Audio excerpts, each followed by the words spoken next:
Yeah, so far so good. Good. I have dogs, cats, and everything in here, so you never know what's going to happen. No problem. That's okay. We've had people like call from the barn, like all kinds of crap. I'm sure. No, not going to be an issue. Yeah. So how was New Orleans, man? Really good. Good. Saw your dad. Yep. Okay. Yeah, he said to say hi. Yeah, he was behaving. So. Yeah. Well, that's good. Well, he was on a short lease that weekend, it looked like. So. Good. Yeah. Cool. Have you been to New Orleans much? No, just once before, like 4 years ago for NCBA. Yeah. Yeah. It's kind of a wild place. I've only been there once, but it doesn't feel like a lot of the United States. No, and Mardi Gras was just starting like that weekend. Last weekend it was starting, and I walked downtown in the morning. I didn't care to go down in the evening when all the parties and the parades are going on, but I went down in the morning and saw the aftermath, and it looked like they had a party. I'm sure. Yeah. Cool. Where are you joining us from right now? I'm in Ryegate, Montana, which is north of Billings. Gotcha. Cool. Well, if you sound all right, and again, we keep this very casual. Like, we're not Tom Brokaw. This is not the nightly news or anything like that. So, but yeah, we'll go ahead and get started. I think we're, let's see, 33 came out today, right, Ben? Yeah, 33 was today. Oh, wow. Awesome. Yeah. So this is episode 34 of On the Move. Today we are joined by Curt Pate.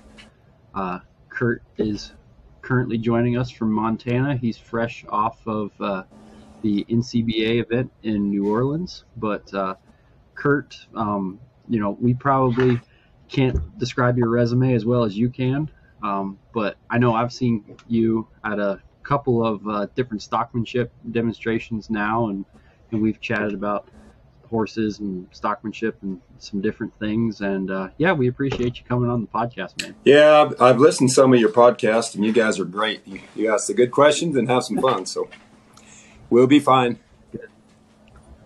Yeah, it'll work out well. So, and I've seen your talks, so and they're very good. If you ever get a chance to see Curt, I'd recommend it. I'll put that out there first. But just, if someone hasn't heard of you, I guess my first question would be, before you, were there stockmanship demonstrations happening already? Because you're the first person I ever heard of doing a stockmanship demonstration. But I'm because of my age, it's not like I know the whole history of horsemanship, stockmanship, all that kind of stuff. So yeah, talk about how you got into that and like where it's kind of derived from. Yeah, so there's two people in the stockmanship world that really were kind of the Ray Hunt and the Tom Dorrance of the stockmanship world, and there was a guy by the name of Bud Williams that brought it to the light and in one style, and then there's a lady, Temple Grandin, who a lot of people have heard of, and she's an autistic lady that's done a lot of design systems, and she was pretty well known going. And then but I'll just tell you my story, kind of how it all got. I know you guys are in the horsemanship journey, right? Both of you? Yeah. Mm-hmm. Yeah, and deep in it. And that's great. That's a great journey. And so back, my childhood was great. I had both grandfathers were my one grandfather was a cow trader and a horse trader, and I lived there with him most of the time and spent my time. And so I got to ride lots of kind of spoiled, sorry horses and not very good ones. And then we traded and handled cattle a lot. And then my other grandfather lived in Idaho, and he ran a great big feed yard. And I'd go spend quite a bit of my summers down there in the feed yard. And he was a horse trainer, and they had pretty good horses. So that was kind of how I got raised. And then rodeoed and all that. And then after all that, I was, and then my family is in the auction business. So did a lot of auctions and those kind of things. then I kind of decided I didn't want. My wife and I were married, and we started working on some ranches, and I was at a ranch. We had a great job. We were like 16 miles to the nearest telephone, and it was 30 miles to the grocery store. And we had one child. My wife was pregnant with another, and it was out, and it was great big country in White Sulphur Springs, Montana, near Ringling. And she went to town to the grocery store one day and come back. She said, there's a horse clinic down the road at the neighboring ranch. And we had a colt we wanted to get started. So she said that maybe we'd get that colt if the boss would let us. So he paid for the clinic, and I went, and it happened to be Buck's clinic.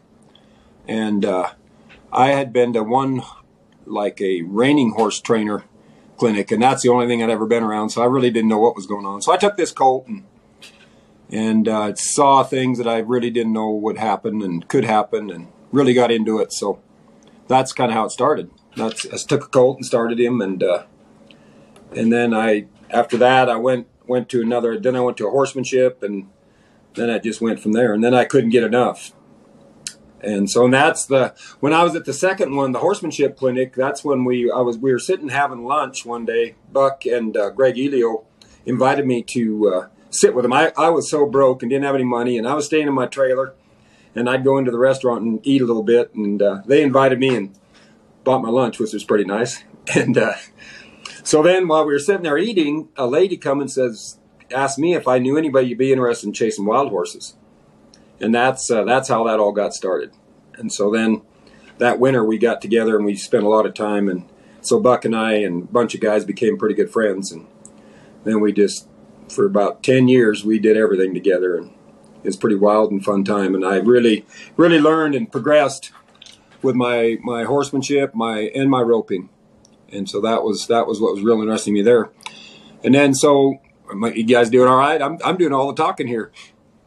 No. Oh, you're doing fine. Good. Good. So we did a lot together, and our wives were good friends, and our kids were kind of growing up together. They were all little, and so when the Horse Whisperer came along, Buck had already had his all his dates signed up for, and so when they hired him as a technical advisor on it, they needed somebody to help while he was gone, and so he picked me and Greg Elio as two to see. He said that the two of us could kind of fill in for him when he was gone, and he'd trust that. So I went back to L.A. and I got the job anyway, and I just fit the deal, and so we went to work on the Horse Whisperer, and he had his schedule. So, and I would spend a lot of time with the Wranglers, and we got some horses prepared. They shut the movie down, and so after about a month of work, it was done, and lots of people said it'd never start again or whatever. Well, anyway, they started the next year,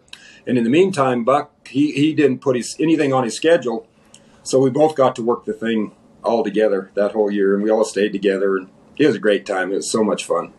So that's how that all got started. So then after, wow. Yeah, and it was so much fun. We would go, Pat Puckett and Buck would buy about 500 head of cattle every spring. And for about 4 or 5 years, we'd go down there and we'd spend a week and we'd rope them all and lay them all down, neck them and lay them down in the arena, hindfoot them. And we just had a big week-long kind of a California-style branding and riding a bunch of colts and lots of friends. And it was just a great time. And I really got to roping pretty good with Buck. And, of course, Buck is like, I'm sure do you guys rope? Like Harry Potter? Mm-hmm. Yeah. Well, we roped a lot, and we had a lot of fun in that. And so, anyway, so then after the Horse Whisperer, we all, I was kind of sick of the whole deal, and I had my vet at home, and I were partners with a grazing operation. We did a lot of intensive grazing, and so we decided to go to a Stockman grass farmer conference in Mississippi together and learn more about kind of intensive grazing. And so we went, and when you go to a conference or something like that, a lot of folks go to dinner together or lunch together. And so we were at this big table, and I was sitting by this couple, and they asked me what I was doing, and I said, well, I just got off the Horse Whisperer, and they said, well, we happen to run the Midwest Horse Fair, and we'd like to have you come and speak at the Midwest Horse Fair this year. And I didn't even know what the Midwest Horse Fair was. So, and it's in Wisconsin. It was a huge, huge horse fair. And I went and started a bunch of colts and did stuff, and it was incredible. And it just took off from there. And so that's kind of the route I took. I did a lot of clinics, like a lot of colt starting and a lot of horsemanship clinics, but I did a lot of horse fairs too. And that was where I was exposed to horsemanship that I didn't even know existed. It was crazy. There's so much stuff out there that was just insane to me, watching and seeing. And but it was a great thing to see a lot of things that were crazy, and then the good stuff that really worked in the the whole horsemanship deal. And non-ego, no selling stuff. That's where it's really at. So I got to see all that, and then I went along there, and I'm really not a horse guy. I'm a cow guy that uses horses for his cattle, and I've been a cattleman all my life, and I like horses, and I really, really want to be a great horseman. But the focus of my horsemanship is always about cattle and getting cattle handled right, and doing things, and then being able to rope and get cattle to settle and get them roped. So that's where my horsemanship was, and I never really fit with the horsemanship world because it was a bunch of, a lot of ladies and people that really weren't in that world. They were just trying to stay alive and stay on one, and I was trying to work a cow. So that's kind of my background. But then the greatest part of it is I got to doing a lot of colt starting demonstrations. So I'd pull into a town, and Prina or Prefert sponsored me a lot, and I would do a 2-hour colt starting demonstration. And I know I did 300 days one year starting colts, and I know I started 2 or 3 at some of those. So I don't know how many colts I started in the year, but it was fun. So you really got, and after rodeoing, that really appealed to me, because you just walk in, you wouldn't know if you'd have a bottle raised pet or a Mustang. And then you just have to go, and you're 2 hours or sometimes an hour, you'd have to ride them and tip your hat to the crowd when you're done. And that was really, really a great way to learn how to get around a horse quick, and lots of different kinds of horses. Yeah. Well, Curt, here's a question for you, because you said, you kind of explained it when you said your approach to the horse industry, being on a bunch of ladies, so why you maybe didn't want to work with the Hollywood guys, why you were happy to be done working on that movie. What was the worst part of making a cowboy movie with a Hollywood crew? Oh, I don't think there's any bad. I loved it, and there are so many great things that happened on that, and the per diem per day was more than I was making cowboy, and so it was great money and great food, and our families there. So I don't know, it was really long hours, but it was fun hours, and I just don't know if there was anything I didn't like about it. The Hollywood folks were great, and there was crazy things. You were just glad for it to be done. Yeah, it went on for so long, and it was just but then it wasn't done. It was like after that so I went for like 3 years getting money from the Horse Whisperer. After it was done, then I got to go and do some makeup shots later on out in California, and Buck and I went out there and did some stuff, and so that was all great. And I mean, but we didn't live. We were away from home, and so it was nice to get done and be going on with our lives, and so yeah. Yeah, I can understand that. Yeah. So the horse world, though, to come to your question about so the horse world. I love starting colts and I'm doing that, but I never really fit with the ladies, and I'd go to Wisconsin, and they were great people, nice people and wonderful, and I loved doing the clinics, and my wife was great at promoting them, and I had a guy by the name of Alfred Rice that worked with me a lot, and he was a lot of fun, and we'd start colts, and I got to where I wanted to ride every colt before somebody got on to keep them safe, and we'd get on 15 colts in a day, Alfred and I, and just go to it, and some of the folks were good enough, we'd let them ride, but most of the people, it was crazy. I remember one day when I kind of started getting really thinking maybe this isn't going to be worth it. A fella was in the clinic, and he shouldn't have been riding a colt, and his horse bucked him off, and his one loafer was laying over in one end of the arena, and one other loafer was in the other end. And I thought, if a guy's even wearing boots, I don't think he should be starting colts. And so, but they weren't bad people. It just, and but so then I started kind of, and we were doing a lot of ranch roping clinics too, and I started kind of learning about some cattle handling stuff, and started incorporating some of that more into my clinics. And I was in Red Bluff doing the bull and gilding sale one year, and the guy that was sponsoring from Purina, we were sitting and having breakfast one morning, and we were surrounded by cattlemen. And I looked around, I said, Daryl, these folks around us are my kind of people. I'm going to the cattle world, and I'm going to leave the horse world.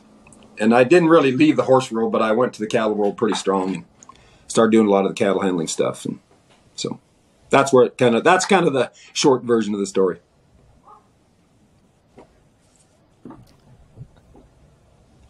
Well, there you go. Yeah. And I mean, a lot of people, me personally, I think that's a super interesting story, because you don't see a lot of people, or at least I haven't in my kind of narrow exposure. You don't see a lot of people that are kind of that far into horsemanship and, in their understanding, and that far into the cattle side of things.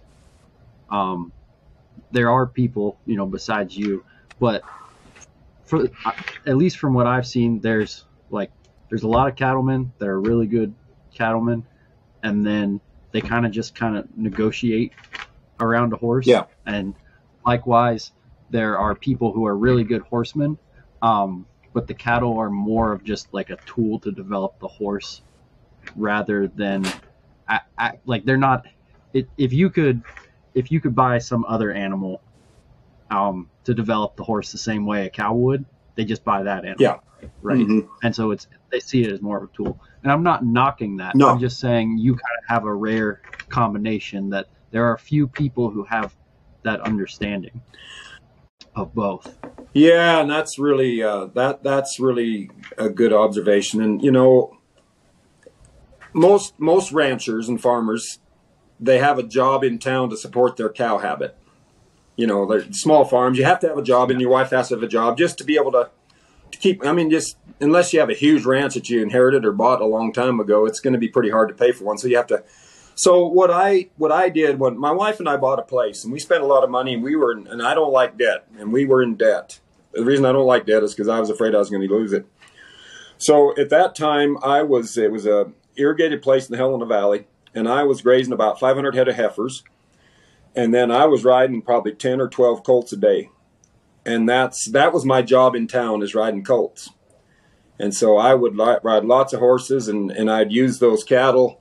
I'd go out and ride on my cattle as they could have bloated, so I'd have to ride on them quite a bit and move them around a lot, and then I'd load them up at night and work my horses. And that gave me the ability to have a job in town, but I was on my ranch. The colt starting was my main income source.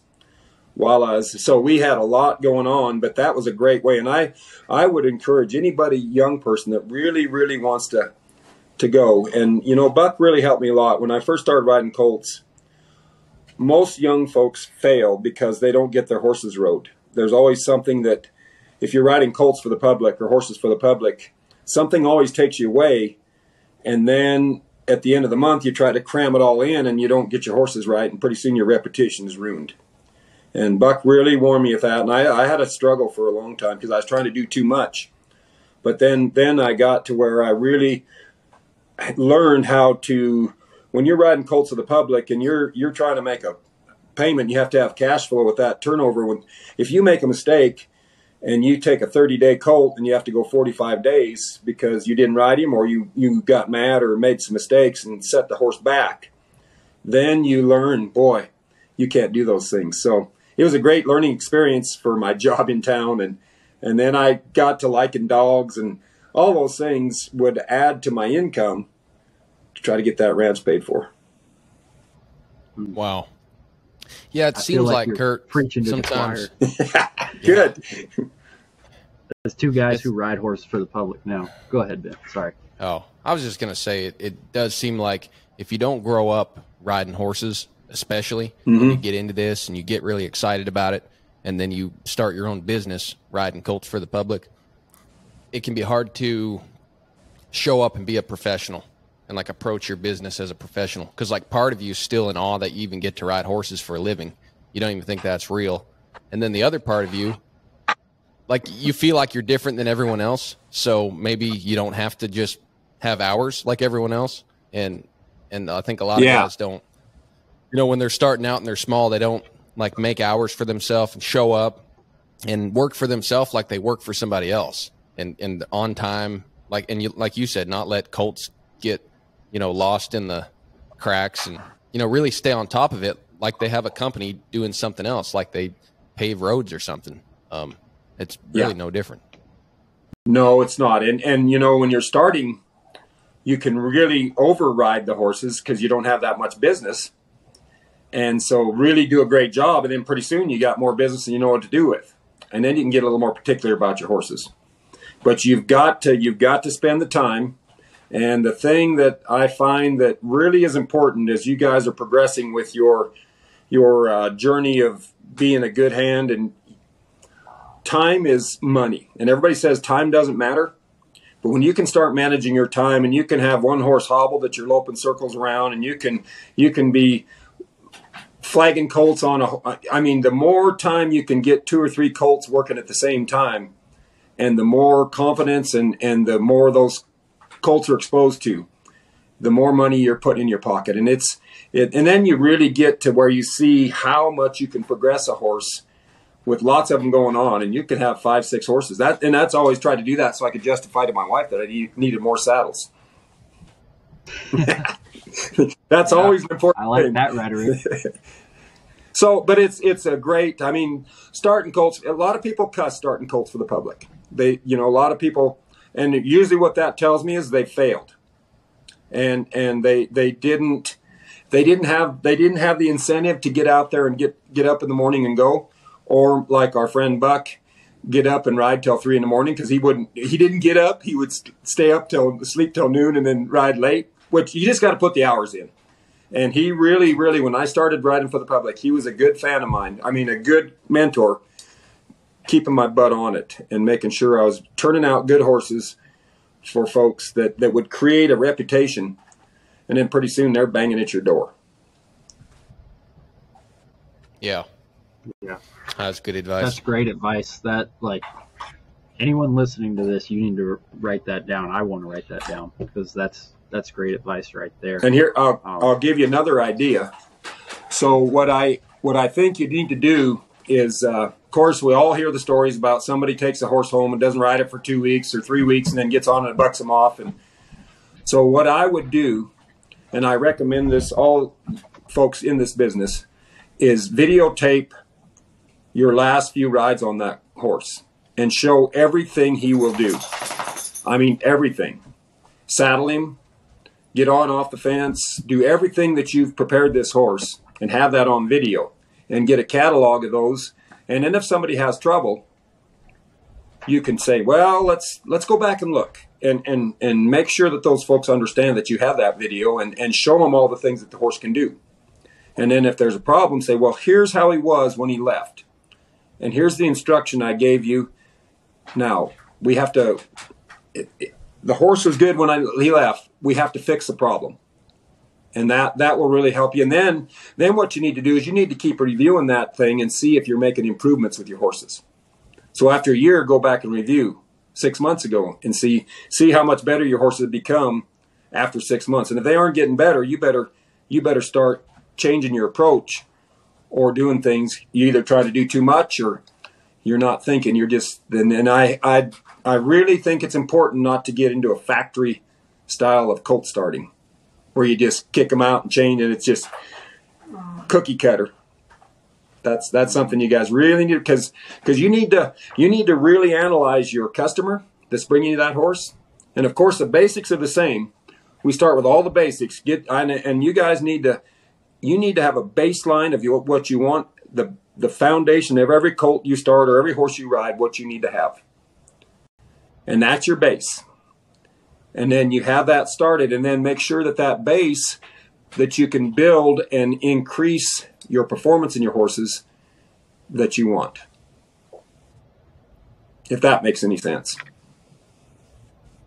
Yeah, that's really solid advice. Like you said about self-analyzing too, I've got it's made by Pivo. It's like a stand you can clip your phone in, and that thing will track you around while you ride. And we've got a big 150 round corral. It's perfect. You can set it in the center. Yeah. And then I've been really trying to be faithful to watch my rides. I mean, you want to get a throw up bucket, set up when you do it. But but I find that's handy, because every time I watch a video of one of those client horses because I'll do it bi-monthly. I'll do it about 2 weeks in and then one at the end. And then consistently every 30 days, I'll do 2 videos per month. Yep. And, man, it's great every time you watch yourself. It sucks to watch, but there's always a bunch of stuff. And you're like, damn, I'm not getting it. Gotta very good fix that and that. Yeah. Very handy. But that nowadays too with tech, you can find all so kinds great of gizmos for doing that. You bet. Yeah. That's perfect.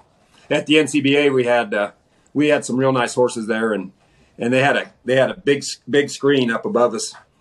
And one of the horses there watched that screen all the time. He was always looking up at that screen. But I found myself watching myself move my horse's feet and stuff. I could see the screen and watch my horse's feet moving, and that was kind of fun. That is cool. Yeah. Yeah, and which is what you guys are doing. So that's a great thing about today, is technology is so incredible. You can use those things to really improve yourself. Where we used to have to use mirrors. When I first started out, we had an indoor that we bought, and I bought 2 great big mirrors and put them at the end of my arena. That was our cameras in those days, and I'd be up there moving my horse's feet and seeing him through the mirror, And now you got the Pixel. What'd you call that thing? It's a company called Pivo. Pivo, yeah. P-I-V-O. Yeah, a lot of dressage riders, a lot of English riders use them. Yeah. Yep. Yeah. Yeah, that's where I got the idea. Christmas. Oh, it's so nice. It's so helpful. Good. Now, there's got to be a certain effect to having a mirror, though, too, where it's real time. Yeah. So if you're trying to change something, a leg position, some posture or headset, or it's real time.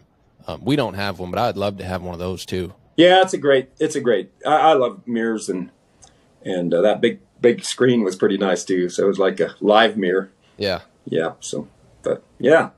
Well, I'm glad you guys. Sky's the limit. You could get a Google Glass, and you could have an overhead cam too, and you could be so rigged up. Joe and I were talking about it. I think we talked about it on our last podcast. It's like these new pickups where it used to be you had to know how to drive to back up a trailer. Now you can be kind of a moron, and you just watch the screen, and it'll help you. And if you can't even do that, some of those trucks have the automatic trailer, backup button. We're lowering the bar of success. Yeah, that's right. My truck, I'm a non-believer in vehicles. I don't know if there's a great movie that it's not the most politically correct movie, but it's Rancho Deluxe. And it's a great old kind of a 70s Montana movie. It's set in Livingston, Montana. But there's a scene in there about pickup trucks, and the guy's dad, they're out fishing. This Indian guy and his dad are out fishing, and he talks about the pickup trucks being the ruination of the Montana cowboy. So spending too much money on their pickup trucks. It's a pickup truck fiend or something. It's funny. It's great. You'll have to look. I think it's on YouTube somewhere. You'll have to look it up. It's great. I'll have to check it out. Yeah.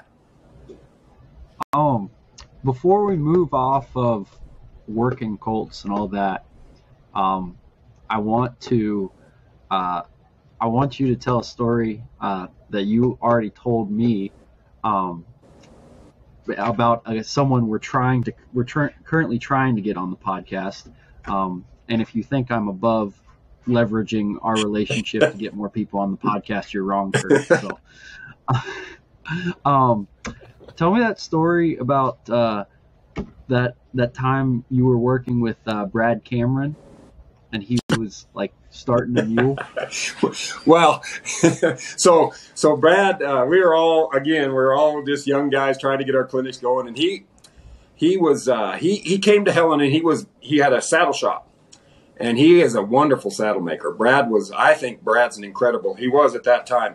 So anyway, we had a place that, with my grazing place, had quite a few apartments on it. And so he and his wife, Sherry, at that time, they moved into one of the apartments. And then we had this other gal that was in another building or a house, and she had a great big German Shepherd dog. And then I had a young guy working for me, John Lamson.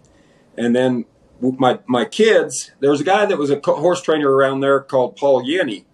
And he did some clinics and stuff too. And so Brad and Paul and I, we were all kind of in the Helena Valley doing clinics. Well, Brad was doing mules. And so Paul Yenny had given my kids these 2 fainting goats. And they're these little goat kids. And this gal that had the apartment there, she had a big German Shepherd dog. So one night after supper, Brad would come home and ride his mules after work. So after supper, we went over to help this gal move some furniture or something. And we're in there moving it, and the door was open, and I hear this, Curt, real kind of a weak calling of me. So I think, what the heck? And so I go out and I look, and Brad's in the round pen, and he just climbed on this mule for the first time. And he's sitting on this mule, and the 2 goats are right underneath the mule. And the German Shepherd dog is batting right underneath it. That German Shepherd go chase them goats, and they ran right underneath that mule just as soon as Brad had got on him. And he didn't know what to do. So that was, if I'd have had a photograph and could have got a picture, that would have been the best picture ever. Brad Cameron, scared to move. 2 goats underneath his mule. The mule's ears were flat, and the German Shepherd dog panting, waiting for the goats to come out. So that was pretty good watching. So what did you do? Diffuse, yeah. We laughed. Well, we laughed, and then we called the dog off and got the goats out and all that. And he survived, so yeah, it was great. And that was the thing, you know. In those days, we were. I only know one poem, cowboy poem, and well, I know 2. One about Carnation Milk, and then I know another poem that there was a saddle catalog that had this poem on the front of it, and I used to study it all the time. And I don't know why I can still remember this poem, but it was dream back. Let's see, dream back beyond the cramping lanes, the glories that have been. The camp smoke on the sunset plain, the riders loping in. Loose reined and riled heel to spare, the wind our only guide. For youth was in the saddle there with half the world to ride. And that was a poem that just described all of us. Buck, Wally, Brad, we were all just a bunch of young folks just trying to make our mark in the world, and we weren't afraid of anything. We'd climb on anything, we'd rope anything, and it was just, I was so lucky to get around a whole bunch of really, really good guys. And then I went to work for Sieben Ranch Company, and they were a big, real large ranch, 100 and some thousand acres there, and there was a sheep outfit, and I run the cow side. And so it was big, steep, open country, and but they would let me do. And my boss, the foreman on the place, Clark Atkinson, he was really wanting to learn to cowboy. So we roped every day. We'd go out and we'd rope yearlings. We loaded bulls and trailers. We had so much fun, and it was just wild and fun times. And you up for another story? Yeah, as many as you gotcha. Can. So yeah. So I had this horse we called her Virginia, and she'd really buck when you got on her, and she didn't. And I could ride pretty good, so it didn't really bother me. She didn't buck that hard. She just really made a lot of noise. She'd buck and beller. I had her actually on the horse whisper and rode her a little bit there, and she would just buck and beller and suck back and really sounded bad, but she was pretty easy to ride. So I climbed on her that morning, and there was a guy that I cowboyed with. It was a great hand. His name was John Selby. He was from California. And then Clark Atkinson was the foreman, and we were going to go prowl this pasture on these heifers. And so I get on over Virginia, and she just bellers and bucks around the corral, around the yard, and, last 5 minutes, and then she'd be fine, and she'd be kind of humpy. So we trot up, and we go up in this big flats, they called it, and there were some draws there. And the boss is looking down. We're going to prowl on these yearlings. Look at these yearlings. And he's looking down in this draw, and he said, "Hey, there's a little bear down there."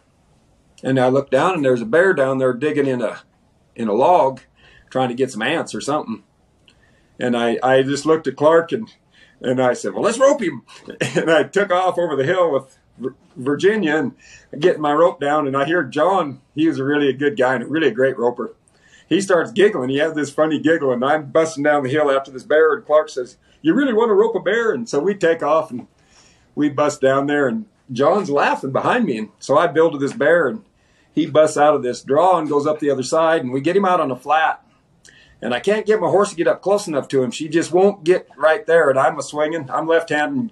And John's on the other side. And we got this bear lined out between us. And Virginia. So I said, John, go ahead and rope him. So he's laughing all the time. And he sneaks up there and he ropes him. And the bear runs right through his loop. It's real hard to get him roped. So we're getting the bear kind of winded and he's slowing down. So I really put a lot of dip in my rope over my shoulder. And I throw it. And it just comes on his shoulder and it's right on his ear. And it's just going there. And John's just laughing like crazy. And finally it falls off. And then the bear runs in some more trees and we lose him. And we pull up and our horses are pretty tired. And John says, I said, what were you laughing at? And he says, I just couldn't get the picture out of my mind of that horse bucking this morning. And then when you tightened up on that bear, it was going to happen again. And you're going to get bucked off right on top of the bear. And so that was the big bear roping fun. So that was the kind of stuff we did about every day. Just whatever was out there, we'd go to it. It's fun. Man, did you ever try roping right-handed? Yeah, I rope right-handed too. I do. You do? Yeah, I do. I actually rope pretty good right-handed. I can't handle my horses good when I'm roping right-handed. Like if I'm riding a colt or something, I feel much more comfortable roping left-handed to get my horse in place and get things working. But I like to rope, and like I team rope and heel and stuff right-handed. And this weekend I roped or at the NCBA. We had some heifers in there, and I didn't want to. We did a demonstration on getting cattle to settle.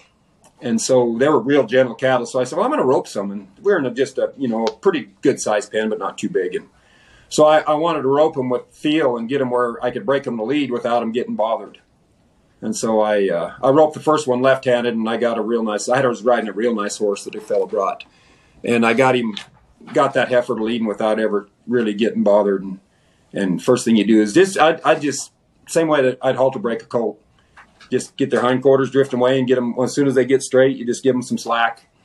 And pretty soon those cattle were and I did the first one left-handed and the second one right-handed. So just for myself, just to kind of have to work on it. But when you rope right-handed, when you rope in slick horn, you got to dally backwards. Because your horn wrap is, when you're right-handed, when you're right-handed, when you dally counterclockwise, and then you slip rope, it tightens up your horn wrap. But if you do that left-handed, you're going, your pull is coming back counterclockwise, and it'll unwrap your horn. So I have to. Would you ever wrap any of your horns the other way? So all mine are wrapped left-handed. Oh yeah. So then I rope. Sense. So and I had my saddle with me, and so. Oh, good deal. Yeah. Makes sense. Yeah. So it's fun, though. And then you really got to think, when things get in a hurry, you want to hurry up and dally, and you go the wrong way. And then pretty soon you got to undo it and go backwards, or you untake your horn wrap off. So it really makes you think. Yeah, I bet. That's a lot of coordination right there. Well, that's the thing that's why I think ranching and roping in a style of more of a livestock man or horsemanship with you've got to be thinking about so many different things, you see, and that really improves your horsemanship. I was talking there at the demonstration that I really feel like I've roped with a lot of Native American guys and grew up with some Native Americans, and I really feel like something about a native cowboy or somebody with native roots, they can just slow things down, and they can be in the biggest wreck and in the biggest thing, and they don't even get panicked. It seems like they slow time down, and they can just get things happening. Never see them panic, and there's never a wreck. And I love being around those guys. Horses seem to not be as bothered. by them because they don't have any threat to them. And I watch them rope, and they're just, it's really amazing. I try to learn a lot from those guys. Yeah. Curt, have you ever heard the saying, sometimes age comes with wisdom, and sometimes age comes alone? And it makes me think a little bit, because you'll get around hands who have been working stock for 30, 40 years, and they get in that kind of a situation, and they panic and freak out, and big wreck happens, and then they break their collarbone at 65, you know?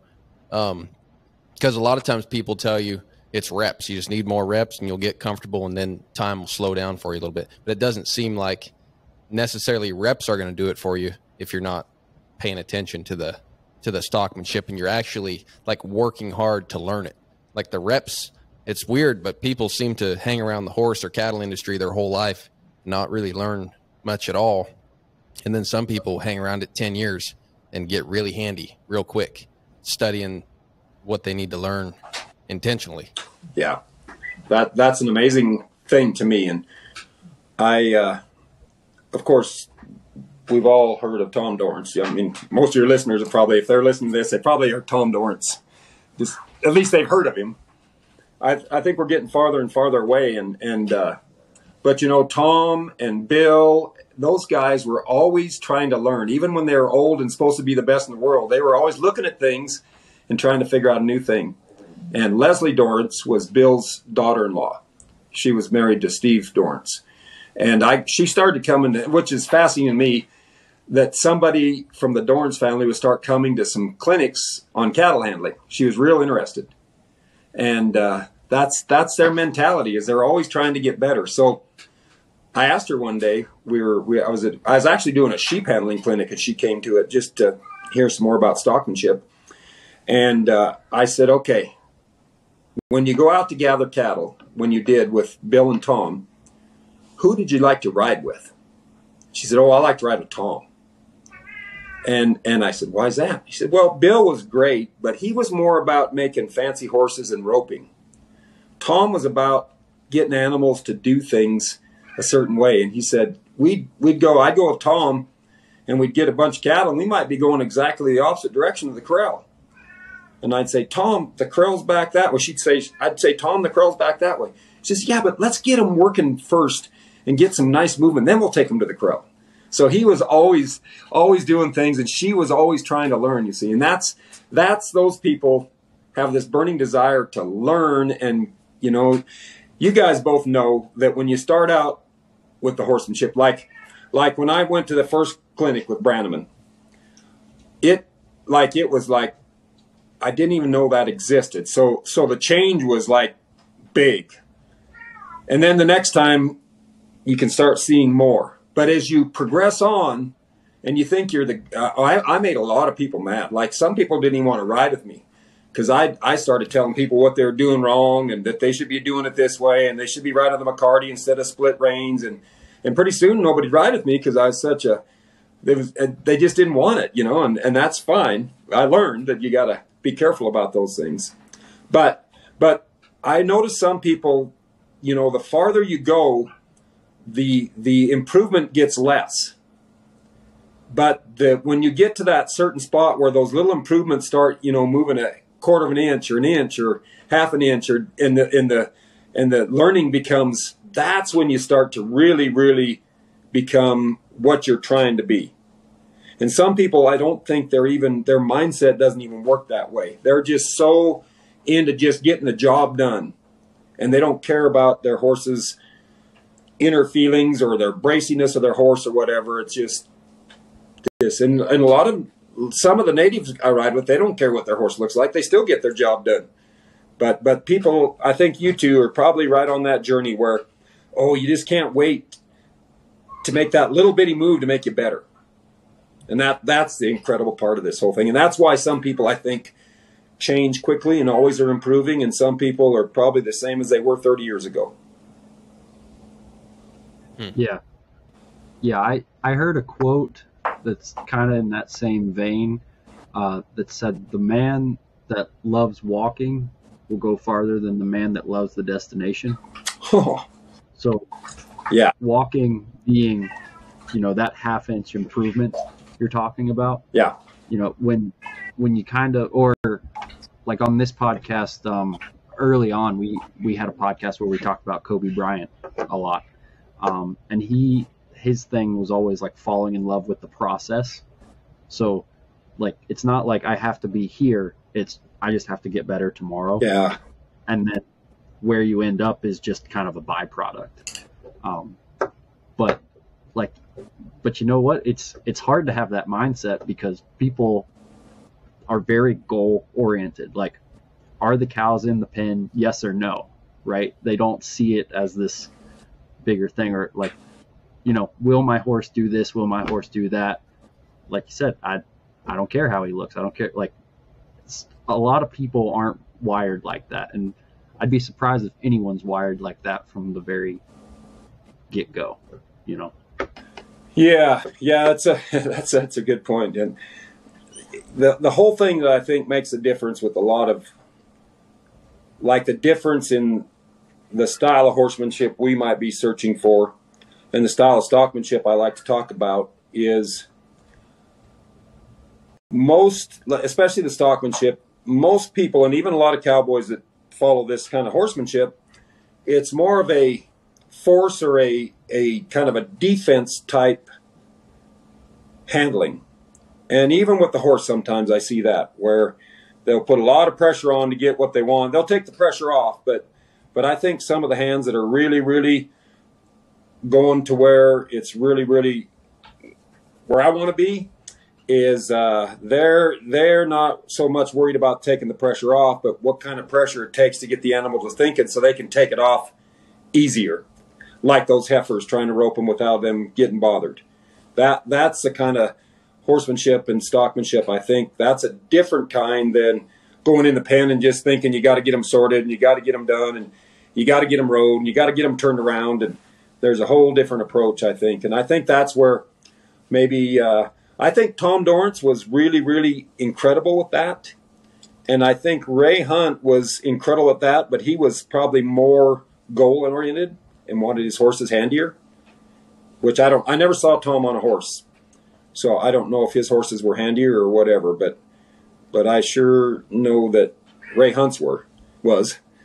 And I just think there's a difference sometimes. And I find that it's kind of, I see that we're drifting farther and farther away from that. I think we need to find somebody that'll take us back to that. But I think there's so many people out there now that, like when Ray Hunt he was the only game in town.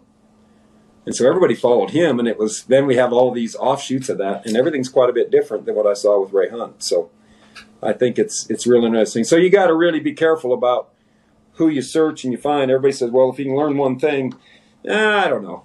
If I like somebody, I'm going to go watch them, and somebody else can have all the other stuff. Yeah, I think Joe and I agree with you quite a bit on that as far as the picking around, like going to the taco stands, getting a little here and a little there, and also the Ray Hunt and Tom Dorrance name, it's well alive, but it's more of a blanket statement. Everybody uses that. I mean, you go pick one of the worst horse people you know of that's sort of in the, kind of boxed into the natural horsemanship deal. Sure enough, on their website, it's going to be Tom Dorrance and Ray Hunt somewhere in there. Yeah. And then people that don't know any better who just found out about this all the way back to the beginning, like you were talking about, they find out about doing things a different way and they're super excited. They go find a local trainer that has the Ray Hunt, Tom Dorrance insignia in their website heading.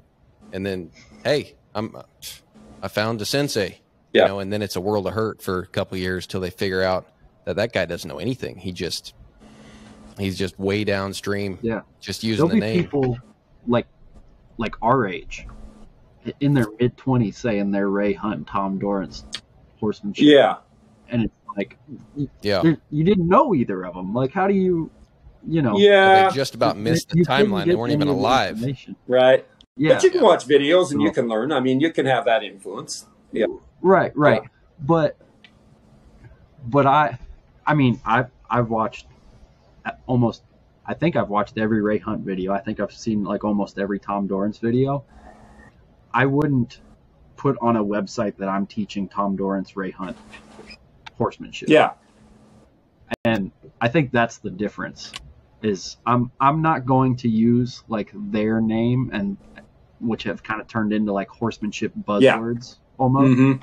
I'm not going to use that to further my career, because I think, one, it's not very respectful to what they did, and two, it kind of makes, you know, if I like am good enough to make a living doing this, like, I shouldn't need to piggyback off of someone else's work that happened decades before I started doing it. Yeah.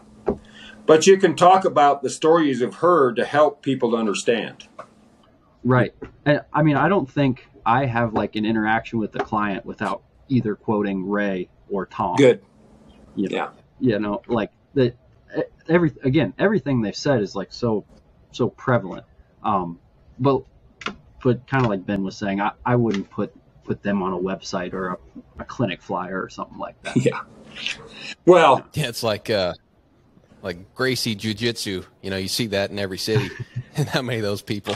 Or like Garcia bits, right? Yeah. Every bit's a Garcia bit. Right. Yeah. And very few of them are a Garcia bit. Yeah, but I find that, you know, you can watch, everybody has a different impression of Ray or Tom's style too. You know, you can watch a bunch of different people and they think they're doing just what Ray was doing, but then the next guy, he thinks that, you know, and so it's real interesting to me how we all have different images in our mind of what those guys were. You guys up for another story? Oh, you bet. I was just going to say real quick, do you ever hop on RFD and watch some of our illustrious trainers on there? There's some good hands, and then there's some real good hands. And same thing. It's interesting to see people's interpretation of stuff. Yeah. It's, we have a thing we've talked about, you know, sometimes when you're trying to pick who you want to learn from, so you got them playing on a TV or something, right? You can hear them. Mm-hmm. So put on a blindfold and listen. If it sounds pretty good, maybe they're good. So now put on earmuffs and just watch. Yeah. If it looks terrible, find a new guy till it sounds and it looks pretty similar. Yeah, that'd be the thing. Just shut the volume off. And it could be anybody, right? We're not saying it's got to be a certain person, but that's kind of a good litmus test. So that's exactly what happened to me. So when I got, you know, after the Horse Whisperer thing, and I met those folks at Midwest Horse Fair and went to the Midwest Horse Fair, then for some reason, I got to go everywhere. And so then I got thrown right in the middle. I kind of left all my friends, and I was right in the middle of the that RFD world. And I saw the big, and I never had a booth or anything, and I'm not a salesman, so I don't sell halters, I don't sell flags, I don't sell ropes, I don't sell anything. And so I was exposed to all these, and some of them were, you know, one of the guys that I was the biggest, I'll call him the biggest sales whore of all of them, ended up being a guy I really, really liked a lot. And I didn't like him when I first went there just because I heard stories and everybody was but it was John Lyons. And, you know, his horsemanship wasn't near what I wanted my horsemanship to be, but he ended up he took me, one time I had some horses stolen by his when I was first there I was at Equifest or Equi somewhere in Boston or somewhere. And he says, you know, you're new to this business. And he says, I think you're all right. Let's go to dinner tomorrow night. So I thought we were going to go to some big fancy place with John Lyons, you know, and he was going to buy us a big steak. And we sneaked down to this diner, and nobody knows, just him and I. And he just tells me, he says, you know, this world will eat you up. And he just laid it out for me. He said, this horse fair world is, and so that was a real good thing he did there. But, you know, and we were friends and still are friends for years. And I'm not going to use his kind of horsemanship, although I think it's improved a lot after he watched me for a while. No, it's improved a lot since when I first started. It was terrible. And everybody, you know, some of them have really improved and some of them just got worse. But I just didn't like it. And I'm telling you, the one rein stop and the jerking horses' heads, and I just hated it. And I'd watch those guys and hear those Australian accents, and they'd just drive me crazy. So I would just be anti one rein stop and anti bending horses because they were so ridiculously overdoing it. And it just and I got in trouble with a lot of our friends that are your friends. They didn't like me because I started saying those things were not right, and they weren't the way they were doing them. And so I was going to tell you a different story, but I'll tell you a story. I was doing quite a few articles for Western Horsemen, and so Fran Devereaux Smith, she come and she says, well, we need to do an article. We want to do an article. And she says, what would you like to do it on? And I said, well, let's do it on the one-rein stop. And I'd been hearing this from all the clinicians and all these guys that were selling halters and all this stuff. And so I started talking, and I didn't say the one-rein stop was bad. I just said, is it safe? And I didn't think anything. I didn't think I was being negative. I just was asking a question. Is it safe? And I threw my opinion out there, and so we and I was really thinking about all these guys I was seeing in these horse fairs that their horse would take 3 steps and they would yank his head off and about make him tip over. And so I did the article, and I was starting a bunch of colts in eastern Montana, and it was no cell service or anything. It was way out in the country. And we got done and come in that night, and I called my wife, and that article had come out. And she said, holy cow, what have you done? You got people calling you, Buck called, he's going to whip your ass, and you've dissed the whole horse world for disagreeing with the one-rein stop, and disrespecting, Tom was dead at that time, disrespected Tom Dorrance, and so I thought, holy cow, I didn't mean that. But anyway, so Tammy, being my wife, she called Margaret, which we were friends with Tom and Margaret, kind of.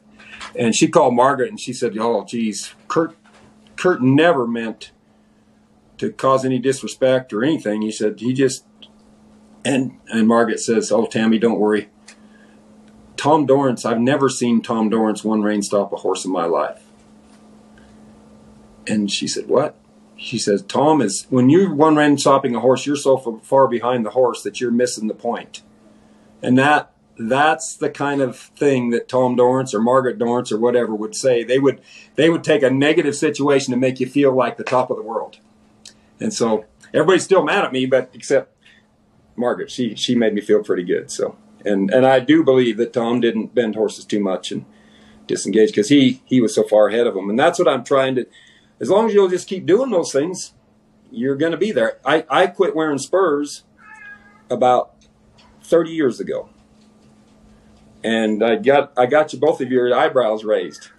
And the reason I quit wearing spurs is because I decided that by wearing spurs, I could get a horse to do something when he's out of balance. And if I took my spurs off, I'd really have to balance a horse up to get him to come off of the field. And I found that when I quit wearing spurs, my horses got a lot lighter. And now there were times when I have spurs, and I like spurs. I got my grandpa's spurs right behind me over here that I love.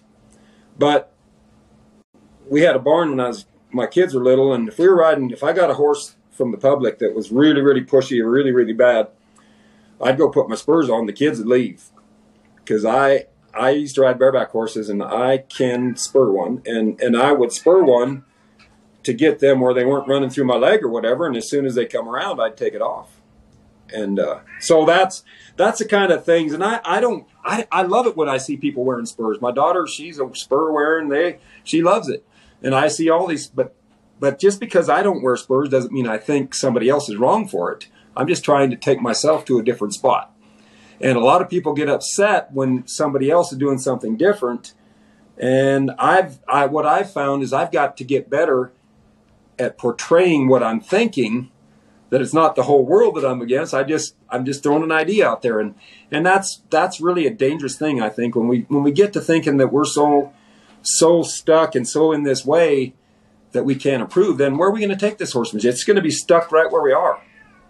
And the cattle handling, like, Tom Dorrance used to have the saying, when you're riding your horse, you ought to feel like you can ride him down a gopher hole or up a telephone pole. And I feel the same way about cattle too. So that's where I'm trying to get. And yeah, that's how I'm getting there. Yeah. Well, that's great. We'll make that the trailer for the episode, because there's nothing better for media than controversy. So it was terrible. I felt terrible that and it changed some things, and I didn't like it. But But yeah, here's something I did, and I'll challenge you guys to do the same thing. I don't think anybody's horses that I've ever seen in my life look or fit me better than watching Ray hunt on a horse. And there's a video, if you've watched all the videos, you'll know where there's a little bay mare that he rides in the colt starting video where there's a whole bunch of, it's at it's in California in the white round pen. Wagner. Yeah, that's it. And when he gets on that bay colt and he's working those horses off of horseback, that horse there is not an ounce of resistance. When he steps him back, his foot can be halfway in the air and that foot doesn't touch the ground, it comes back on the ground. And he's in the perfect spot everywhere. And for me, starting colts or roping or working cattle, that's exactly where I want my horses to be. So that's a picture I have in my mind of what that is. And I watch other people that I admire, but their horses don't look like that.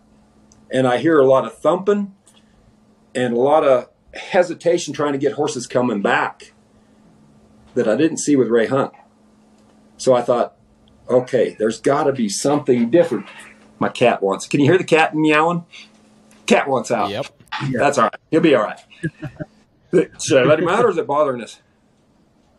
I hate to have a cat run my life, but he'll be all right. So I decided there's got to be something that Ray Hunt. I'm going to go let my cat out. There's got to be. Yeah. Go ahead. All right, folks. We're going to let the cat out. Come on, cat. Right back. Kurt, this is Kurt My fixing the situation up to fit his cat. Yeah, I hope he didn't use spurs on that cat. my cat's name is Metallic Cat. Oh, you showboating son of a gun. That's right. So I Is he on decided. Yellowstone? That's funny. So I decided there's got to be something that we're missing. And so I started, we had a sauna at the time, an infrared sauna that my wife and I had, and we had a boot shop that she was working on boots in. We had a sauna set up out there, and I'd go out there at night after supper, and I'd set up a TV outside of the sauna, and I'd sit in the sauna and I'd watch Ray Hunt videos over and over again, the same one. And I thought, if I watch them long enough, when you first start watching a video, you'll see, but if you get so you're sick of watching it, then you start seeing the things that really make the change or make the difference. And so I started watching those things over and over and over, and I watched Ray Hunt so much until I kind of think I figured out some things that he was doing that I might be completely wrong. See, that might be my mind wanting what I got, but what I saw watching all those videos, and I wasn't to too many clinics. I only went to 2 or 3 Ray Hunt clinics, so there might have been a lot of different stuff, but he never got his hands behind his saddle horn when he was asking the horse to do something.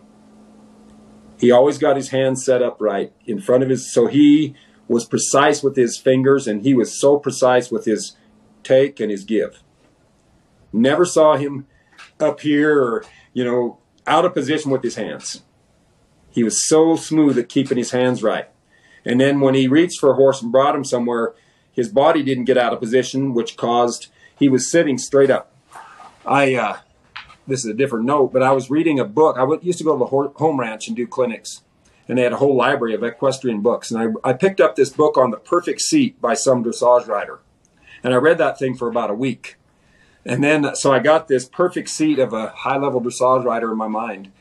And then the owner of the guest ranch, the manager, he asked me to come help him move some furniture. Ken Jones is his name. So I went up to his house, and he had a Ray Hunt calendar hanging in there in his kitchen. And I looked through that calendar, and he was sitting exactly the way that lady had described the perfect seat for a high-level dressage rider. His posture was exactly the same as what I just... So his posture on a horse never caused a horse to get out of balance or tight. That was really interesting. So his posture was always perfect. And then the other thing I started, and this is going to probably cause, I'll get you guys mad at me too. I never saw him bend a horse when its feet were moving. He might get his jaw and he might get his eye. And I'm not saying he never did, but most of the time, what I saw in the videos and watching, when a horse is moving his feet, he did not overbend those horses to throw them out of balance on their 4 feet. when they're still, stop their feet, he'd bring them right around his knee and bend them a lot and get them giving a lot. But I never saw him overbending horses, especially not when he was asking it to go. And that's where I think that give and take, where those horses had, their body was set and so in balance because of his posture and the way he had them set up, that they were so free to go that that horse could pick his foot up, and before he put it down, he could bring it back again. And if you watch that, you guys have to check that out. Watch that little bay horse and how incredible that is and how soft and responsive that horse. There's no drag. And he's always about 3 jumps ahead of those colts because he's so far advanced with his horse that he's riding. It's an incredible thing for me to watch. I get goosebumps every time I watch it, and I watch it a lot. That's awesome. So there you go. Yeah. Yeah, I think the first time I ever met you, you mentioned that video, and I went home and like you were doing a multi-day demonstration. I went home that night and watched it. But I will say this, Curt, we can't control where everyone else stands on the subject, but I'll share at least my opinion, and Ben can weigh in if he agrees or disagrees with me. When you said you'll make us mad by you saying something, like I realize that might happen for some people, but we're talking about horsemanship, man. Like, yeah, even you, as you know, like Ben and I, we both are pretty, like, I will tell anyone, like, the person I've learned pretty much all my horsemanship from is Buck Brannaman. Yeah. Right? Who, as you know and alluded to, doesn't necessarily have that school of thought. Like, he will bend horses while they're moving. Sure. And me, I mean, I'm not going to stand here and exchange horsemanship ideas with you, because either way, like, I know, like, you and Buck are far more accomplished than I am, right? So, like, I don't even feel like I need to be in the room. Maybe I need to search for something else. The thing that annoys me is when people start treating this as religion, and then it's like, oh, well, Curt doesn't bend his horses, so now I'm not gonna, like, now I'm not gonna talk to Curt exactly anymore. Yeah, which is baffling. Like, that to me, if it is like religion, that would be like, well, Curt's a nice guy, but he's a Muslim or something like that. Like, Curt's a nice guy, but he doesn't bend his horses, so it's not like we can go talk to Curt anymore. And so, but you might say Curt's a nice guy, but his horses run off. They might run off. So. Yeah. Exactly. So it's one of those things, like, to bend or not to bend. I eventually kind of fall in the same camp, like what Ben was saying. Like, listen to someone without watching them ride, watch someone ride without listening to them, and at least have enough of your own thought process to say, like, this is who I want to look like, and then go from there. Because, like I said, we're, at least I know I am, and I'm pretty sure Ben is, like, pretty much all my exposure to the horsemanship world has been through Buck Brannaman. And I've gotten a lot handier, basically just like doing what Buck has told me to do. Yeah. Because I think all of us would agree Buck Brannaman is very handy. That's not exactly a controversial take, right? No. Right. So, but the whole thing is, I was just going to say, I just need to learn how to be better. At that time, I need to learn how to be better at putting it out there and not offending people. I don't care. I mean, I think it's great. See, here's what I think happened. If you watched Ray Hunt's clinics back in the day, a lot of people got hurt. There were a lot of people coming that shouldn't be riding colts, that had no business riding colts, and Ray Hunt didn't care. He didn't change. He just started them like all the cowboys he'd been. So there's people laying all over the ground. And he never, I got a catch ride on a colt, and I'd always heard that Ray was kind of funny about people getting bucked off at his clinic. So I got a guy was in the colt clinic, and he had to go somewhere that day, and so he asked me to ride his colt for him. So we were all lined up in the round pen, and Ray was in front of us talking, and this other guy's colt was really mothered up to mine. He wouldn't move away.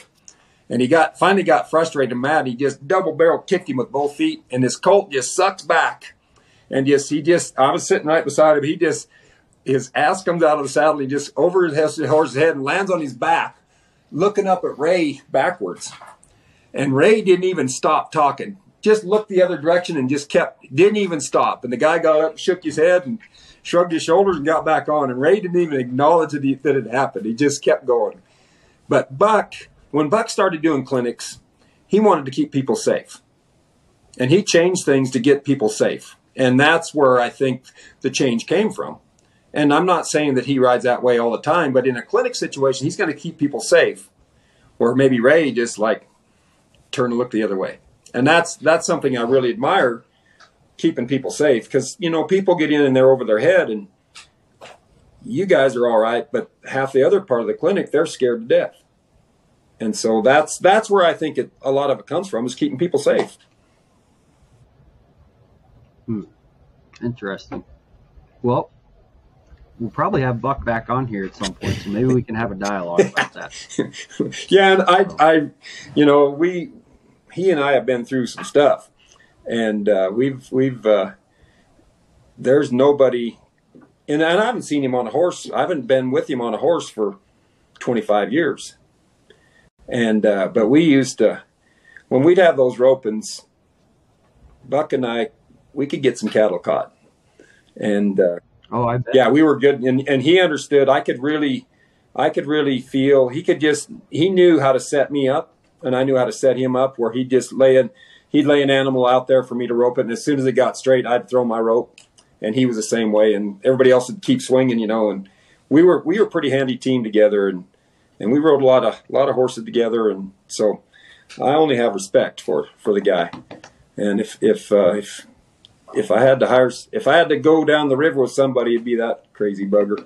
And he's German, or I don't know what it is. His skull is about 2 inches thick.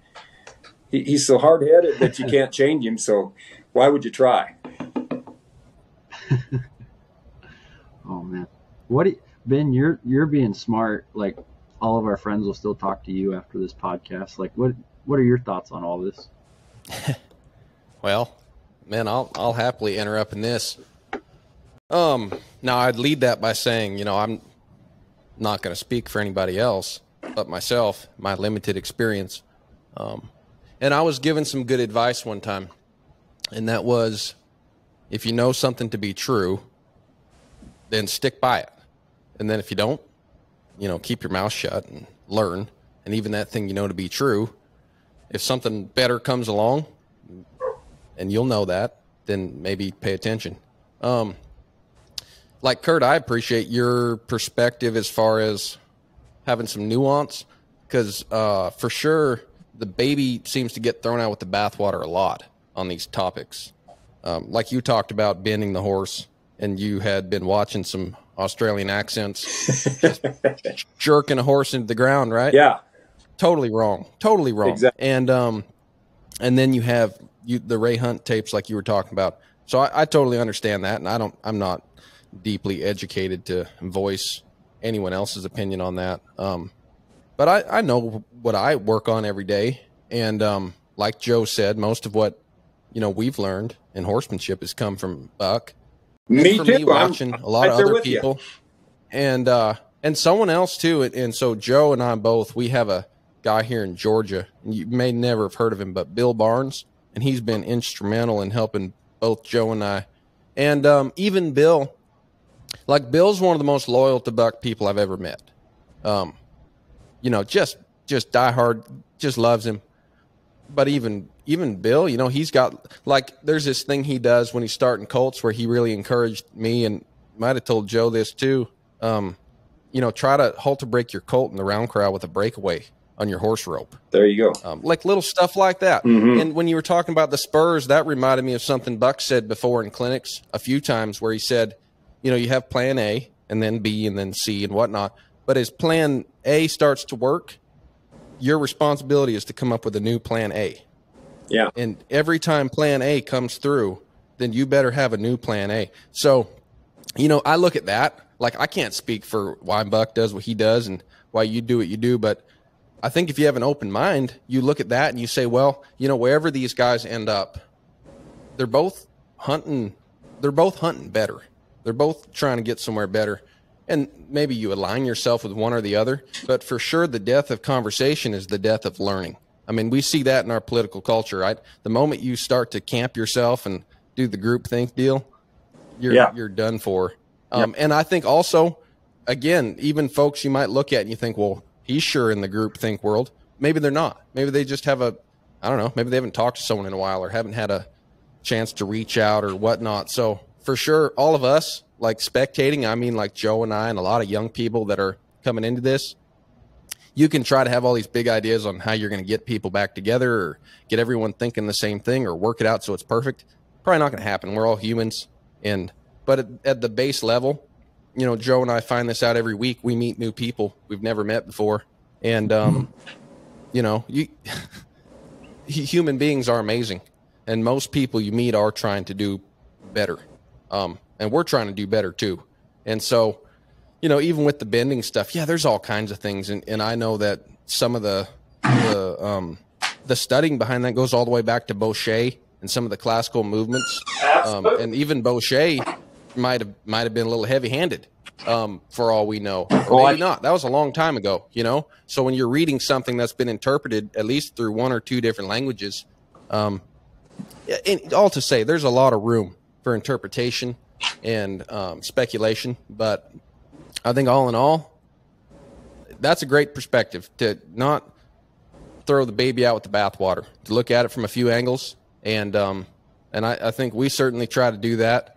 And if you can't enter up in a conversation, I guess that would conclude what I'm trying to say is if somebody says something to you and right away, you know, that little dot of ego, which is kind of a cinder block in most of us, when that thing starts dinging, you know, red alert and says, whoa, this guy is contradicting what I believe or what I think, most likely, you have an obligation to look inside of yourself and say, am I getting defensive because I'm wrong, because I don't know, because I think I'm right, because I'm defending someone else? There's a lot more to that feeling than just I'm right and look at this moron, you know, let me try to win this argument, or maybe I'll just shut him down, not talk to him. And so that's like a big part of it is just self-reflection. When you realize you're talking to somebody and they have a different opinion than you, you know, why is that? And why are you protecting that feeling? Maybe you have a perfectly good argument. Maybe you have a perfectly good explanation, something you're working on in your journey. Or maybe you're just really damn proud. And, you know, so again, it all focuses back on yourself. You can't change other people, but you can certainly reflect on why you believe or why you're doing what you do.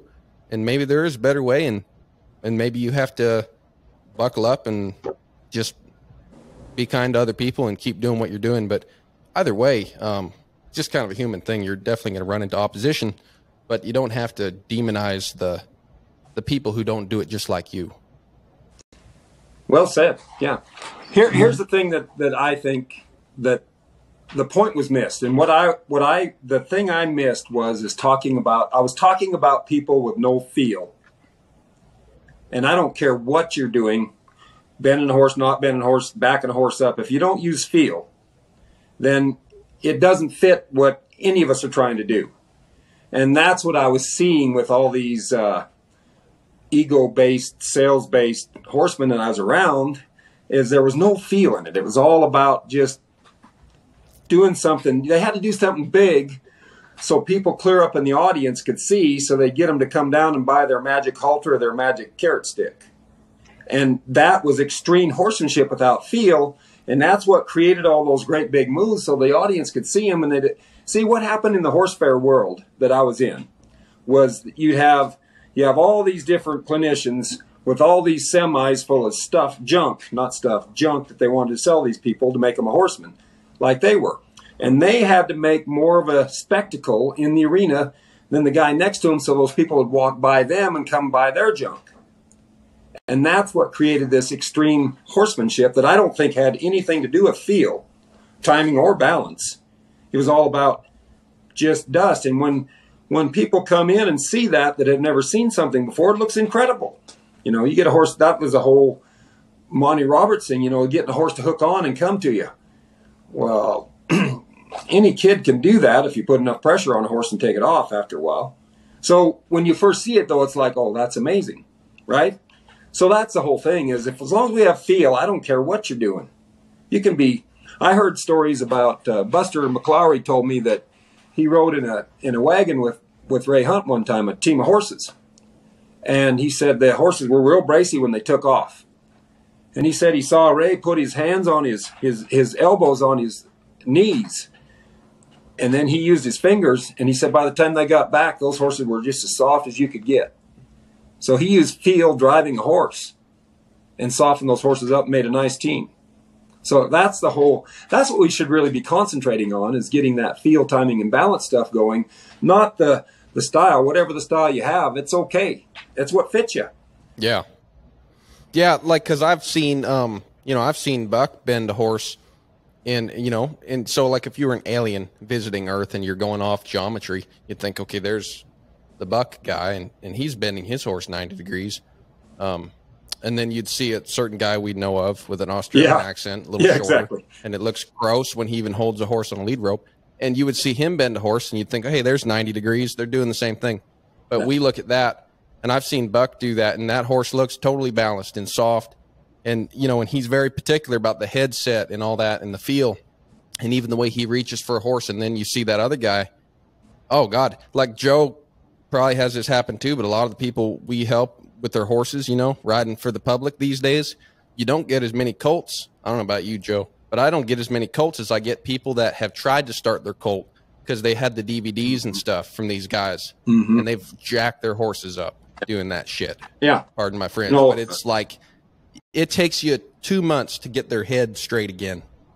And you can't get their head straight. It's like we've been talking about. You're just trying to figure out how to not show them you're not going to jerk their head off. And where they learned it from. And half the time they volunteer that right away. They say, yeah, I have, so-and-so's DVDs, and I thought I would try to start my own horse. And you think, what in the heck, Yeah. And what's crazy is you could think it's a misinterpretation, except for when you watch those people in real life. It looks like they trained the horse that the client sent you.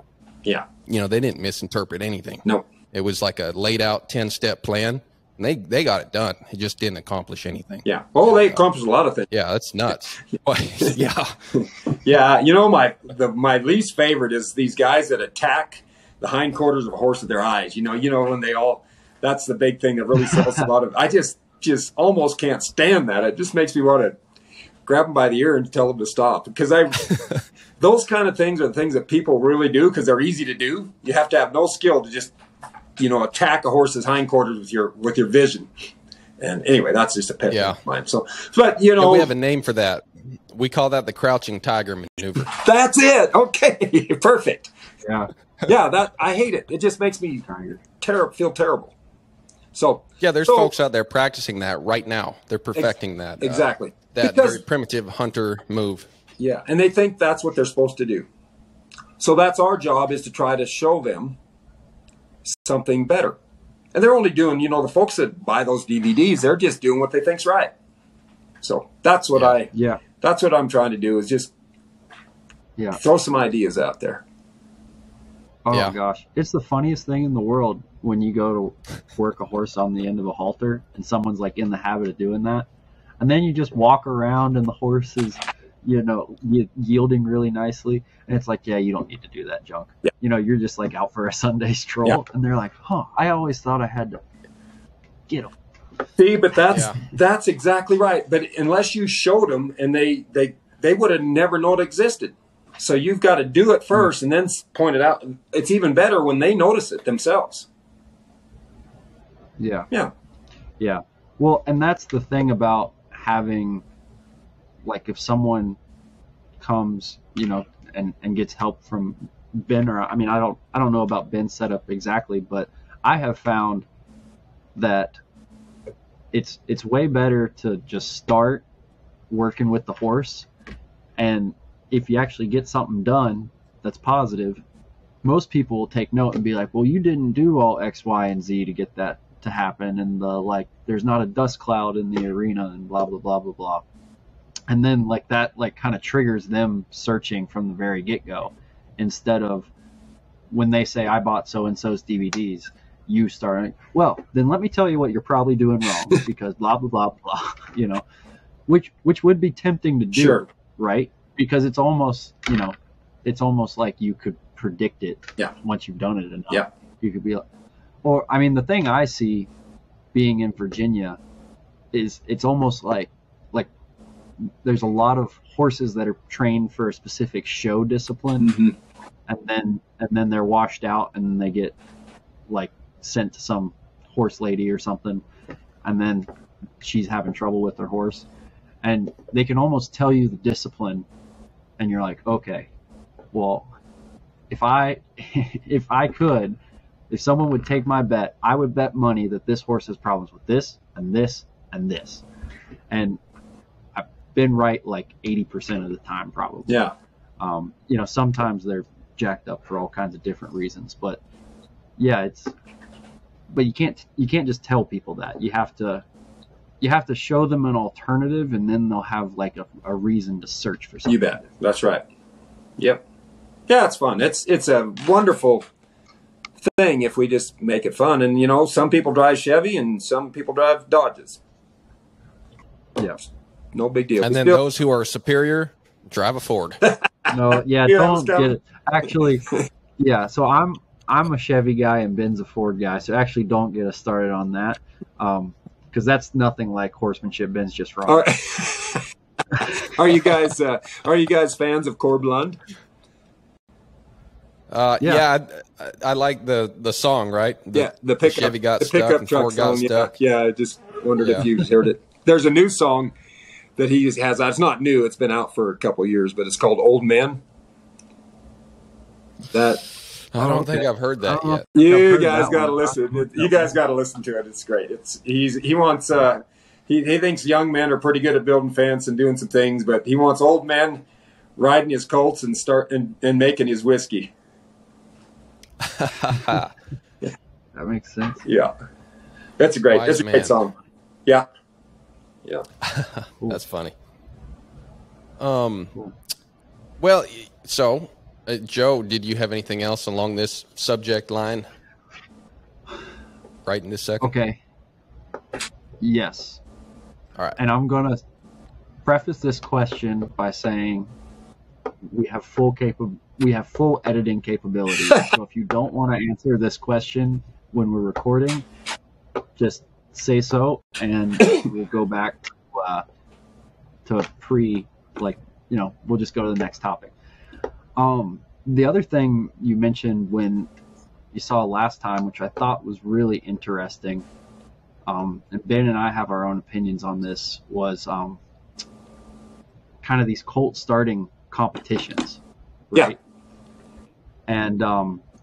And I believe you mentioned that you were a part of one of the Road to the Horse deals. Yeah, one of the first ones. The second one, actually, there was one that they didn't call it. They called it El Camino del Caballo, the first one, and then I was the first Road to the Horse. Gotcha. And I mean, if you would, could you kind of speak to what you told me about the dialogue between the people involved in that event prior to it actually happening? Yeah, so it was me, Josh Lyons, who had won the first one. He won the first El Camino del Valle. He had won that. And then Clinton Anderson.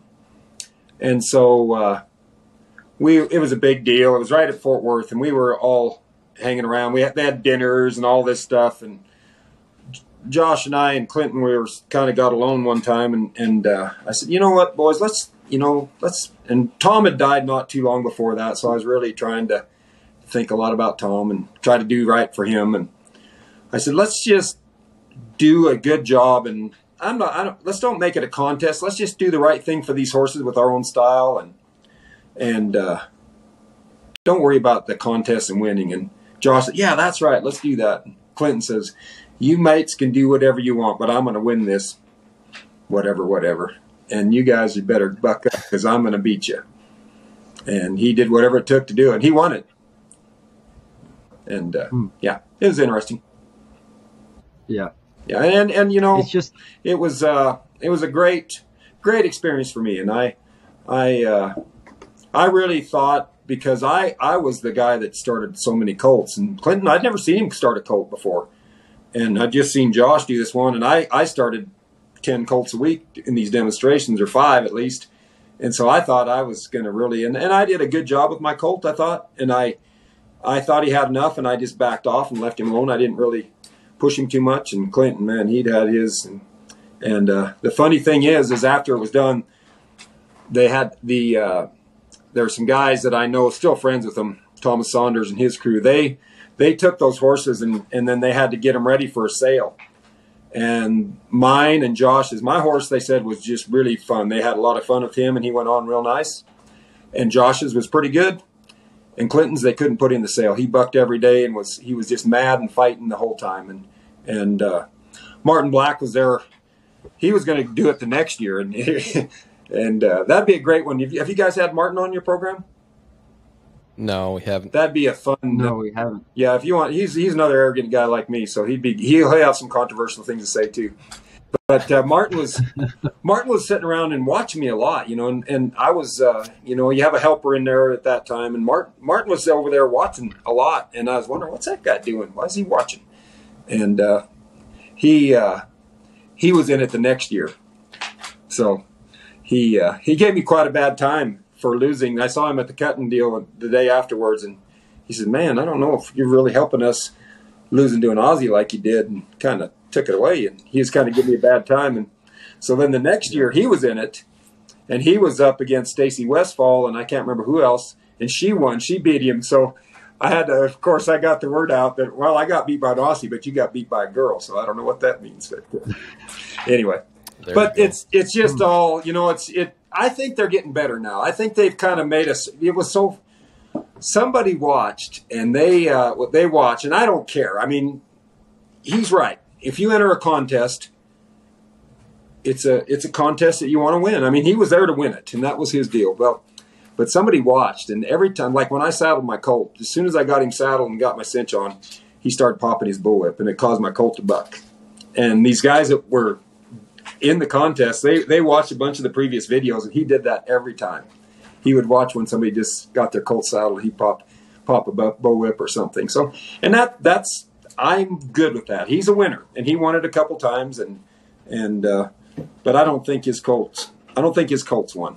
I think they lost. And now, but I think a lot of the guys that are doing it now are doing much better, and I think it's come around, and it's the horsemanship of those colt starting. I don't think colt starting should be a competition, but at least it's better than it was for a while. Yeah, I don't know much about Road to the Horse now, but I have been asked to be a part of a couple of colt starting competitions, and it just didn't seem like something I necessarily wanted to get involved with. And then hearing you talk about that, it kind of like reaffirmed it for me. I was like, yeah, I just, even the people I know who have done it, you and some other folks I know who have done stuff, it's like, I think for my journey where I want to go, there's better ways to spend my time. Yeah, but you know, it's I think it was a great experience for me, and I think I learned a lot. And you know, I think it's changed. And Western Horseman has done a good job at getting, you know, they bought it. Western Horseman bought it, Morse Communication, whatever. And the ones that had it before, it was all about the show and everything. And now it's kind of, I think it's better. So I wouldn't these days, and it's the world we're in. So why not get out there and show what you think is to thousands of people? And even if you win or not, at least you're showing some horsemanship that maybe 10% or 20% of the audience might hook onto. And that would be a great platform. So I don't think it's a bad thing. I really don't. You know, everything's a competition these days. And I don't like colt starting being a competition, but, you know, really, all those demonstrations I did in 2 hours really wasn't fair either. So, you know, some colts needed 2 days, but it wasn't a colt starting demonstration. It was a horsemanship demonstration. And nobody would have come and watched a horsemanship demonstration. So I drew those people in, and I talked a lot about field timing and balance and whatever it needed to be. And they got to see a colt get started. But there was more horsemanship involved and more talk about horsemanship than there was actual colt starting. So we can, I think it's all right. I think Martin did a good job. He showed a lot of people a lot of good stuff there that they'd have never seen if Martin Black hadn't have gone. And even, you know, even though a girl beat him, I'll say that again, a girl beat Martin Black, and I just got beat by an Aussie. I love that. I'll tell you a fun one. The first time I met Martin Black, we were in California, and there's a guy by the name of Don Buttry. No, not Don Buttry.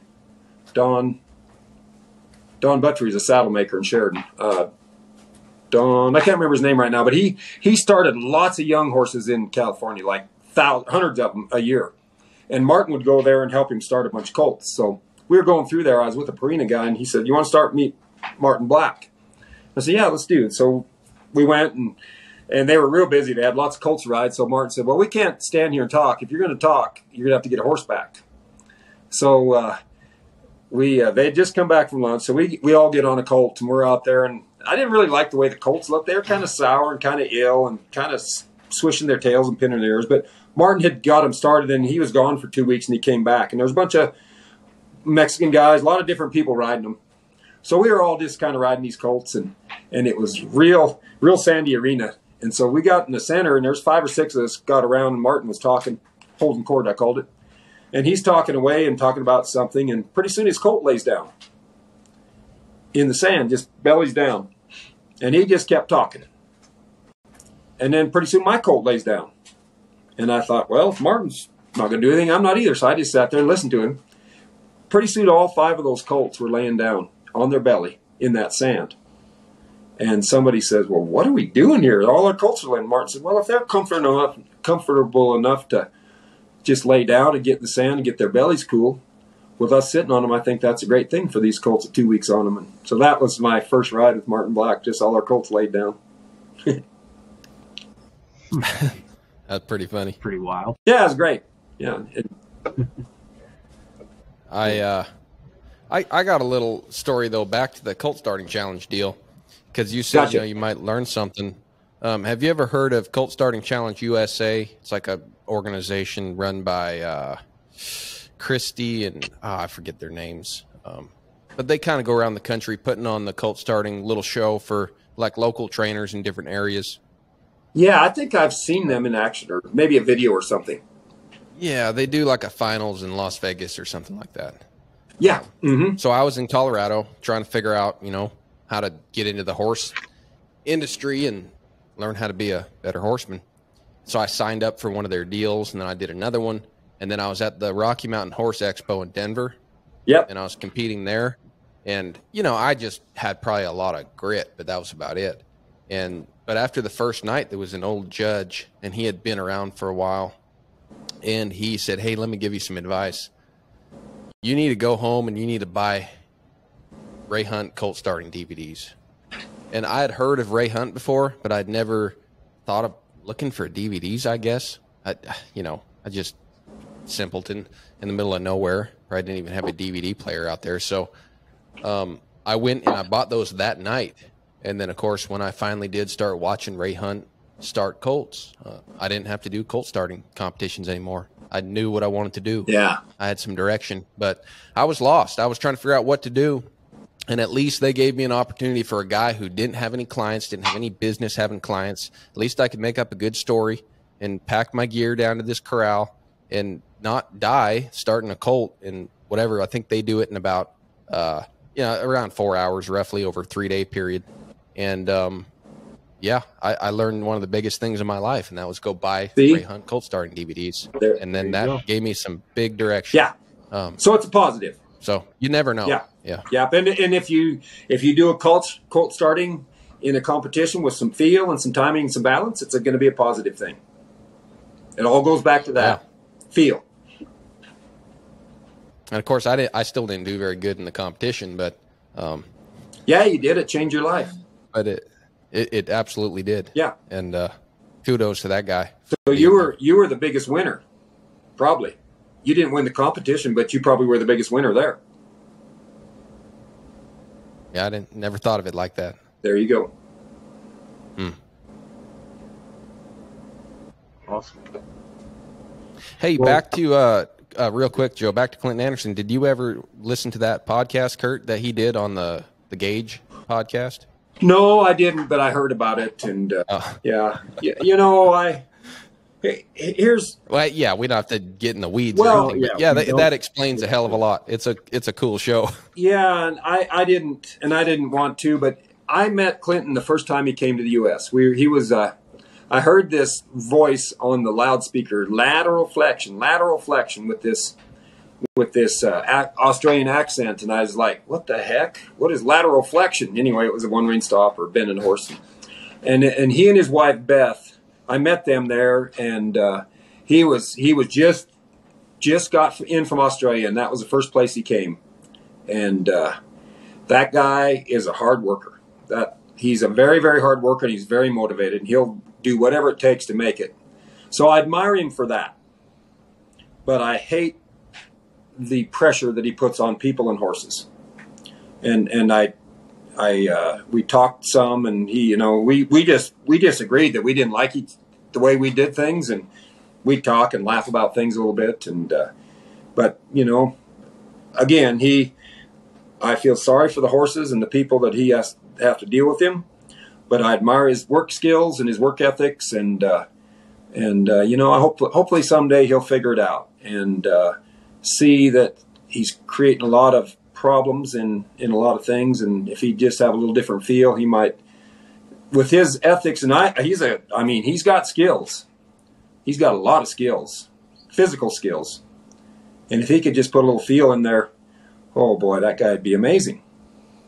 But so, you know, you can. I just wish that he didn't create so many problems for lots of folks. Well, and I'll say this too. In the horsemanship world, it's pretty undeniable that he's by far the most accomplished businessman in the horsemanship world. Yeah. You know, Pirelli might give him a run for his money, but in that respect, I kind of have the same stance as you, Curt. But in that respect, he is, he's smart. Yeah. Not only is he hardworking, but he's smart about it. So. Yeah, he's, you know, all those guys, and that's the thing that we can talk about a lot of things, but if you don't have a work ethic, you're no matter what path you take, if you don't have a strong work ethic, you might get lucky a little bit, but every horseman I've seen that has been successful and done well, they have a very, very strong work ethic.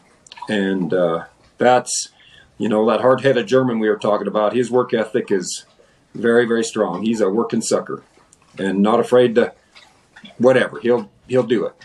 And Clinton Anderson, he's got a strong work ethic. Buster McLowry, strong work ethic. Like anybody I've seen that have really been successful in the horse world or anything, they have a strong work ethic. And if you don't have that, that's got to be the base. And then you got to be organized with your work. You can be a hard worker and never get anything done too, and just beat your head against the wall, and blow horses in circles for the rest of your life, and that's as far as you're going to go. So, yeah, but the work ethic's really important. Yeah, absolutely. So, Ben, do you have anything else you wanted to cover or bring up?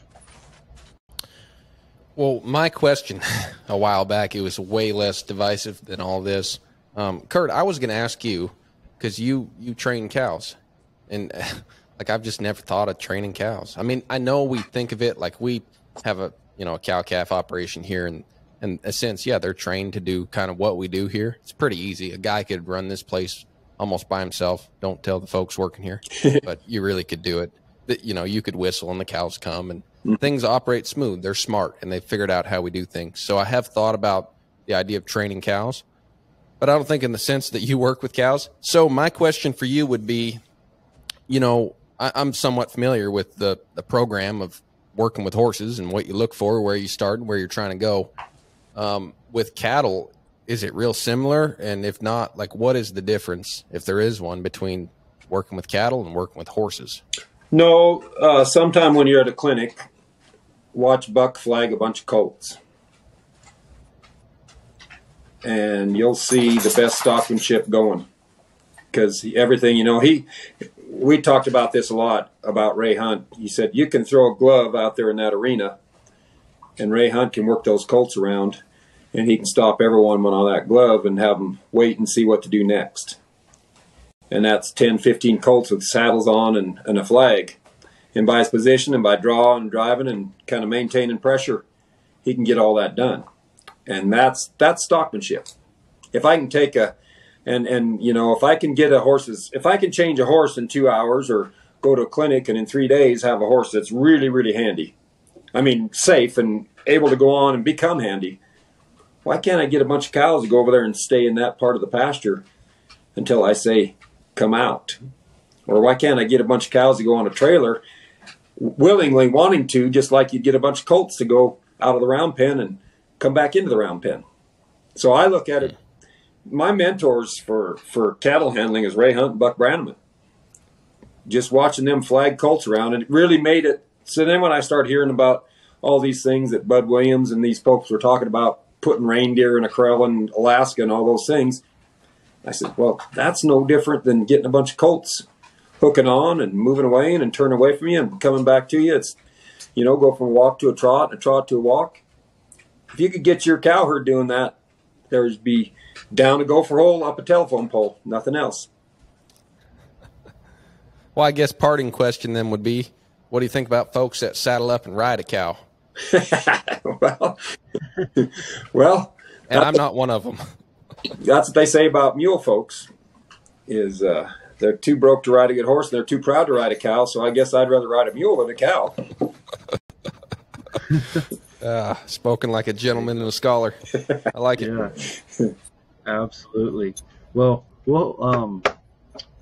in all seriousness, we'll have to help you. We'll have to get your help getting Brad on here sometime, because he's someone I think would be fun to talk to about his gear and his saddles and all that stuff. Yeah, I haven't seen Brad for many, many years. So, you know, I just kind of went off in a different direction, and I kind of lost everybody and had to hang around with the Aussies. No worries. Well, you see right here, I'll just get a hold of him and be like, hey, just so you know, me, this other guy, and Curt Pate, we're talking about you on our podcast. It's on the internet. There you go. And then we'll get to the radar. That's the way. But Curt, this has been a really fun conversation, man. I really appreciate you taking the time to sit down with, you know, two guys that are kind of in their startup years and all this. We're just trying to learn and get better, and it's a lot of fun talking to someone who's accomplished a lot in terms of their roping and their horsemanship and their stockmanship, and it means a lot that you take the time to sit down with us today. Well, I'll tell you what, I'm jealous. I'm jealous of you two, because I've been through all the things you're going to go through, and I just wish I could go back and do them again, because it's so much fun. And there's so many great things that you'll learn, and there'll be a few disappointments and a whole bunch of wins. And so you guys, and take this horsemanship to another level. You guys can take it so much farther than we have. Just go to it. The sky's the limit. And that's what I really think. Unless we do things on our own and try some things, we're never going to take it where we need to take it. So keep trying, keep working things, and do what you believe, and you know that it'll be the greatest life ever. Awesome. Well, thank you. It's been pretty good so far, and we appreciate it. But everybody, that's episode 34 of On the Move with Curt Pate.